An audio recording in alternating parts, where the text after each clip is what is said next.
this would be kind of like I guess like review for some people, but also like maybe some things might be new for some of you guys.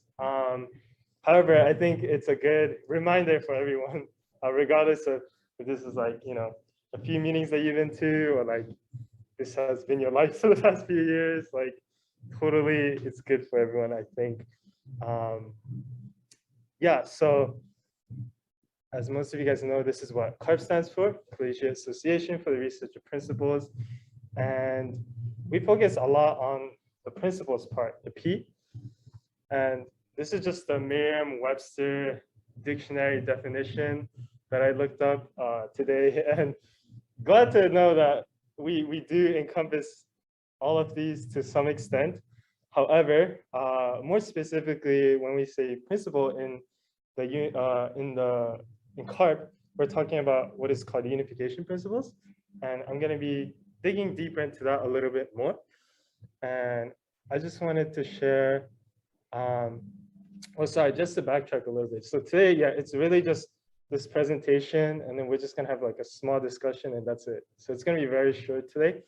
But yeah, just like a brief info session / get together. But yeah, here's the vision statement for CARP. So this is what we want to create here in CARP. It's to raise the next generation of leaders with a purpose-driven life, authentic relationships, and a desire to make a positive contribution to society. And yes, that's like half of you guys right there at the table. Nice, nice. The mission statement is to inspire and empower students to be global citizens by engaging them in the study and application of unification principles.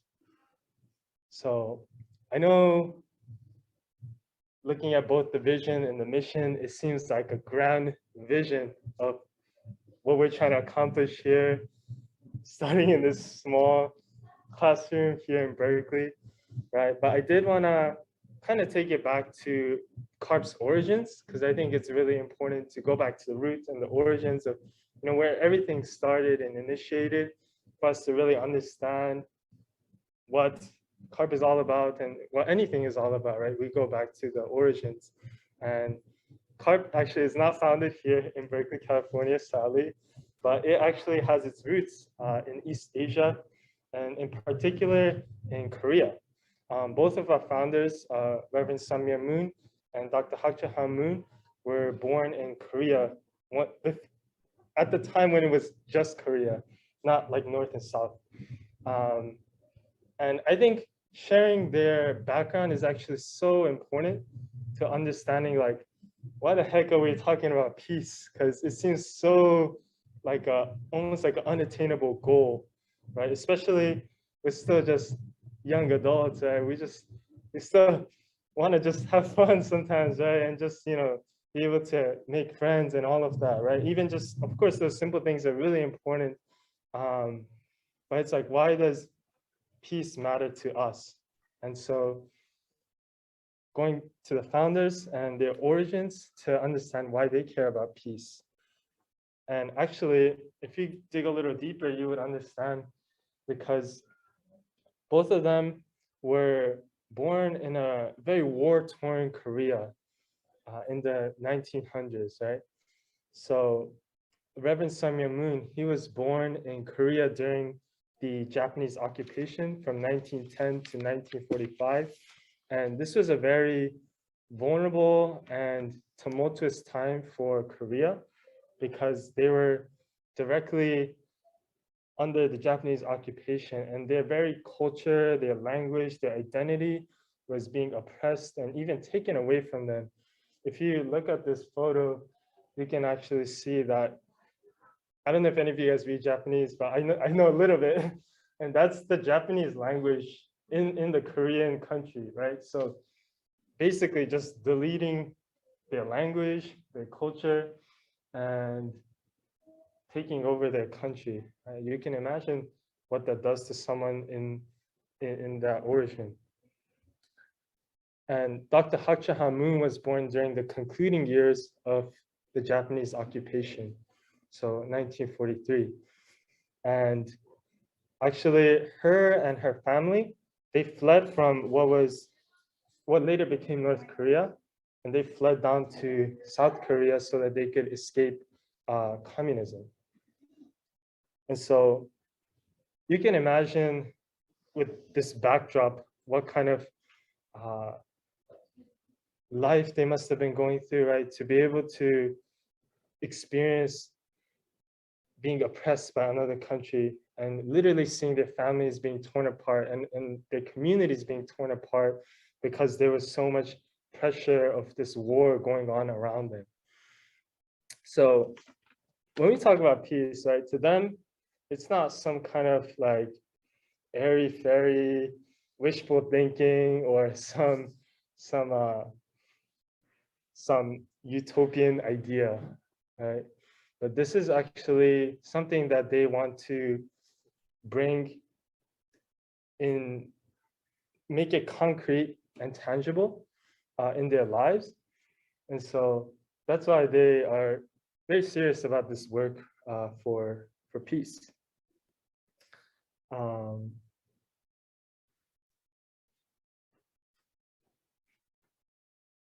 So they actually established like many organizations for peace, and CARP is one of them. Actually, they established all these other organizations that also focus on working towards peace.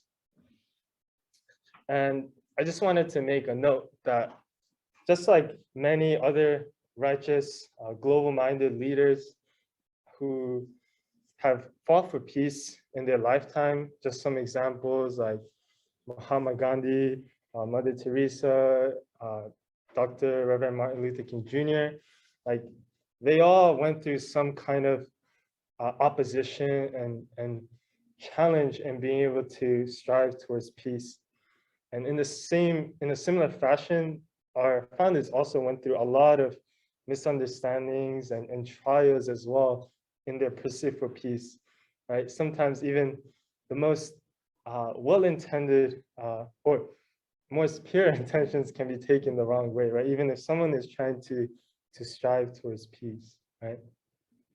So as you can see with all these different organizations that they founded, whether it was for youth, for professors, to women, to clergy, it's not an understatement to say that they believed everyone had an essential role to play in creating peace, but also that everyone actually had that everyone is needed in order to contribute towards peace, to be able to bring it to its fruition. So, but an important piece though is that they believe that especially young people had a critical role to play. And you might think about like why that might be the case, right? And it's because they really felt that young people have the mindset and the foundation to think, they really felt that they had the mindset and the foundation, which in their character, right, we tend to be more like passionate, righteous, right, and wanting to make a better future. Right? We're not satisfied with how things are in the present, and we want a better future for our future generations, right? And I know that being here in Berkeley, right, we experience that a lot. You know, everyone wants to make change. Everyone wants to kind of make things different than what it is right now. And what the founders believed in being able to bring about change and peace in this world, that the central piece is actually God in order to be able to create change. And so you might be wondering, okay, like, you know, how does God play into this, right? And, you know, whether we have experienced God in our lives or not, I just want to take us back a little bit to their background, right? So remember, this is, you know, young Reverend Moon, right? He was in the backdrop, right, of the Japanese occupation and also the Korean War. And you can imagine the kind of like turmoil that must have been going on inside of him, as there was a lot of turmoil going on all around him, right?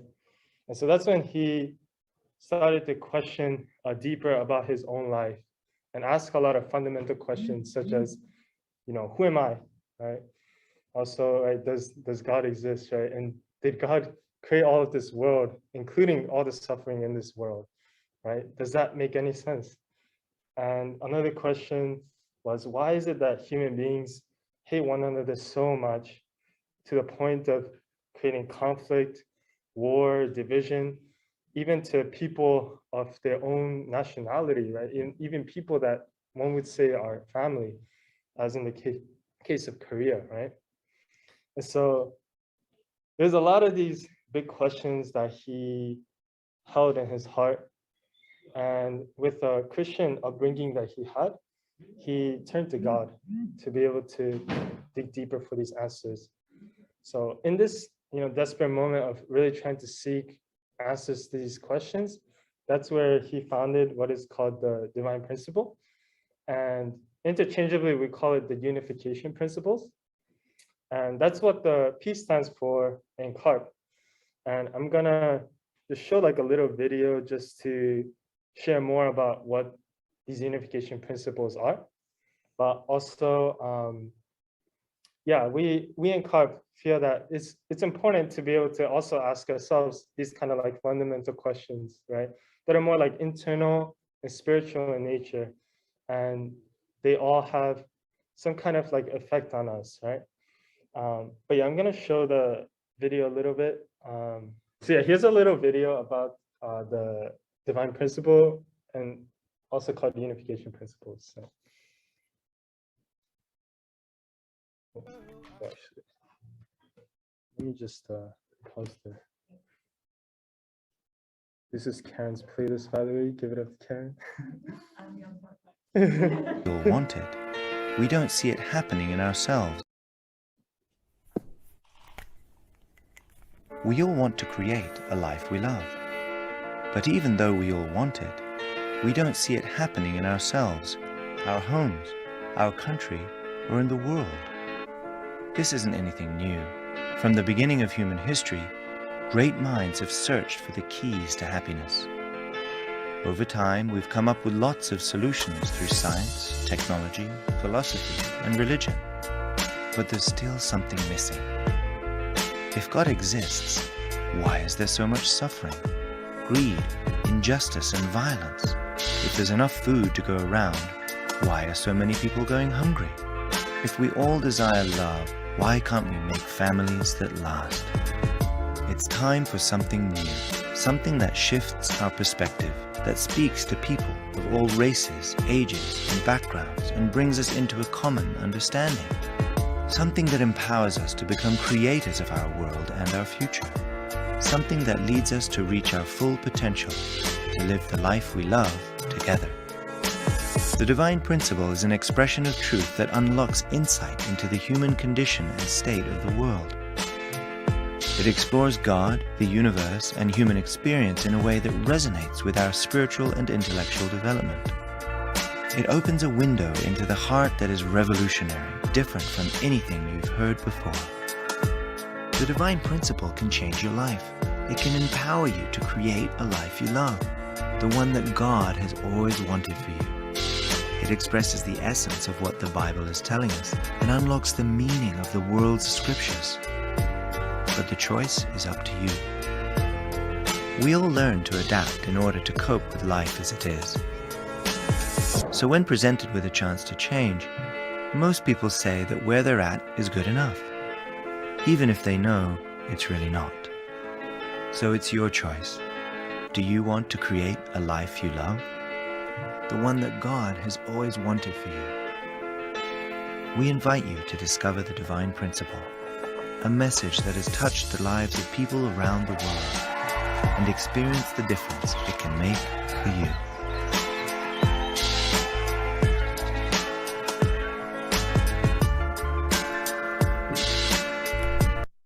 All right, thank you guys. So yeah, I know that may have felt kind of like a little promo or something, but like still, I think, yeah, just trying to kind of like take it in and feel like, yeah, is this something that I do resonate with, or like something that I want in my life? And I just listed some of the questions that was mentioned in the video, and I included like a little bit more. And my intention is not like that we walk out of this meeting having an existential crisis or something like that. Like that's not what I'm saying. However, I do think these are questions that a lot of us probably have pondered about before, and actually like very important questions for us to think about at some point or another, and preferably earlier, right? Because in some way or another, like I mentioned, they do affect us in some way, whether we know answers to these questions or not. And we like to make an analogy, right? Whether we understand or believe in gravity or not, it affects us, right? We can't just ignore gravity and think that, it's gonna ignore us, right?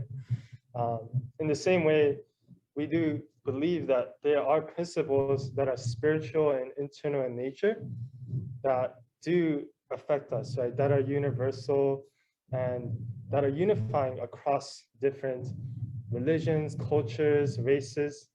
And this is what we want to talk about through the lens of the unification principles. So just to get a gist of what they are, we share these 5 core principles, and I think most of you guys have seen this. But yeah, this I think boils down what the unification principles are. And the unification principles backs up all of these, right? So the first one talking about like how we are all one family, seeing one another as brothers and sisters.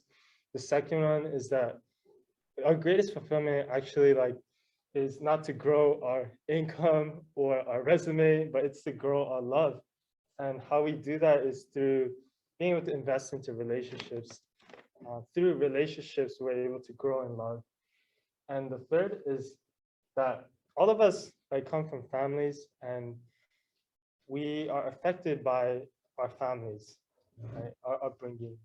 So if we want to create peace, more peace in the world, we have to think about the very basic unit of what a society is, which is a family.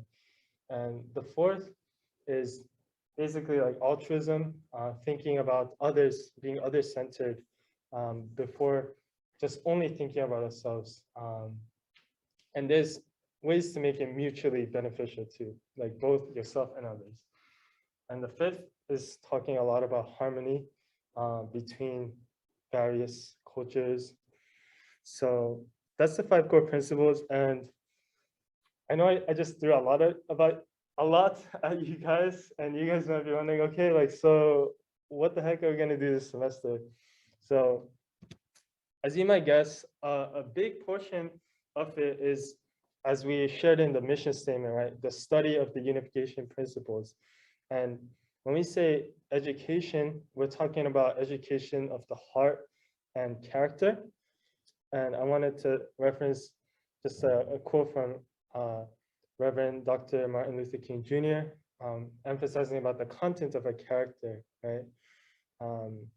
Yeah, it was MLK Day last month, but also Black History Month this month, and we highly respect him as well, and want to like give our thanks to him. But so how we do this is in many different like shapes and sizes, right? It could be like in a small group. Yeah, whether like you want to like grab boba and catch up first, or like go to a cafe and then like engage in time to study deeper about the unification principles, and which, especially in a one-on-one setting, I find easier for people to take it in more because they can ask questions, and we can really personalize the session for for you. So, and then also general meetings like this one.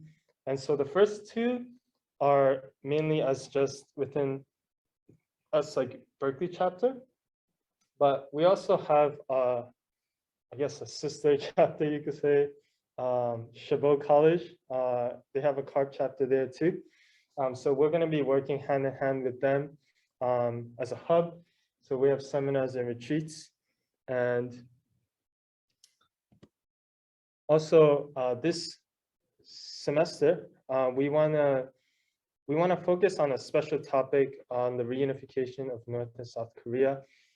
As I already mentioned, it's very something near and dear to our founders' hearts, and I'm sure if you talk to a lot of like elder Koreans, they would say the same because they experienced firsthand what it's like to have their families torn apart.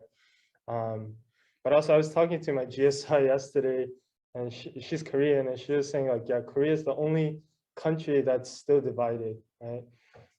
And actually, America had a role in all of this, right? And so this is also our effort, like to be more global-minded students. So this is like the issue that we chose. So save those dates. Another aspect is service, which is very fundamental. We have our man Shwetank over here doing service project. Okay. Yeah, and the big part is we focus on service learning, which means like we don't serve just because like, oh, this community is poor or impoverished, but as I mentioned before, like it's because we want to strive to see them as our brothers and our sisters. So it's not like service through like a lens of sympathy, but really empathy and embracing someone as a family. So that's a big component that we want to emphasize in our service projects, and we're going to be doing them monthly. So watch out for those. We're going to have announcements later. So in the community, we're going to be working hand in hand, in tandem with a lot of different organizations and churches. But CARP is actually an extension of the Bay Area Family Church, which is in San Leandro. There's an awesome pastor at the top right. And yeah, you guys are definitely welcome to come out to any of our activities or services. But like we work together with the young adult ministry there and do a lot of activities like hiking, camping, beach day, right? A lot of things, community breakfast. And the hope is that like through this, we can all create possibly like lifelong friends, right? And create lasting memories with people who are like-minded or that, you feel like you've been able to build authentic relationships with. So we want to build a community. CARP is also a community. So that's everything. And yeah, like I said, I just wanted to give a little time for discussion. Yeah, so we'll do that for like maybe like 5-7 minutes. Yes. Okay, thank you.